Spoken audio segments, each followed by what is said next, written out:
चांगल्या क्वालिटीचा कॅमेरा असलेला मोबाईल तर हातात आलाय, पण आता एक महत्त्वाच्या गोष्टीत इम्प्रूव्हमेंट करण्याची खूप गरज आहे. ती नक्की कोणती हे सांगते या व्हिडिओमध्ये, त्यामुळे व्हिडिओ शेवटपर्यंत नक्की बघा.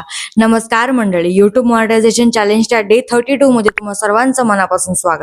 1-2 वर्षापूर्वी जेव्हा मी युट्यूब व्हिडिओज खूप बघायचे ना, तेव्हा एडिटिंग खूप सिंपल असायची. एवढे transitions, effects, sound effects, animation या गोष्टी बघायला मिळत नव्हत्या. पण आता बऱ्यापैकी सगळ्याच व्हिडिओज मध्ये या गोष्टी असतातच. त्यामुळे जेव्हा मी आता व्हिडिओ एडिटिंग कशी करायची याबद्दलचे व्हिडिओज बघते ना, तेव्हा मला असं वाटतं, अरे काय काय आहे, नक्की काय काय एडिट करू, गोंधळून जायला होतं मला. आणि कधी कधी तर असं वाटतं की जेवढं मी ह्याच्या आत शिरत चालले, जेवढं मी शिकत चालले, तेवढं मला असं वाटत चाललंय की मला काहीच माहिती. तुमच्यासोबत पण असंच होत असेल ना, तर प्लीज मला कमेंटमध्ये कळवा. Coming back to the point, सध्या तरी मी एडिटिंगसाठी इनशॉटचा ऍप वापरते. खरंच खूप इझी टू यूज आहे. यातल्या काही प्रीमियम प्लॅन मधल्या गोष्टी सुद्धा आपण एक ऍड बघून अनलॉक करून घेऊ शकतो. आणि जर प्लॅन घ्यायचाच असेल ना, तर खूप स्वस्तात. तुम्ही एडिटिंगसाठी कोणता ऍप वापरता हे मला कमेंटमध्ये कळवायला विसरू नका. व्हिडिओ आवडला असेल तर लाईक नक्की करा.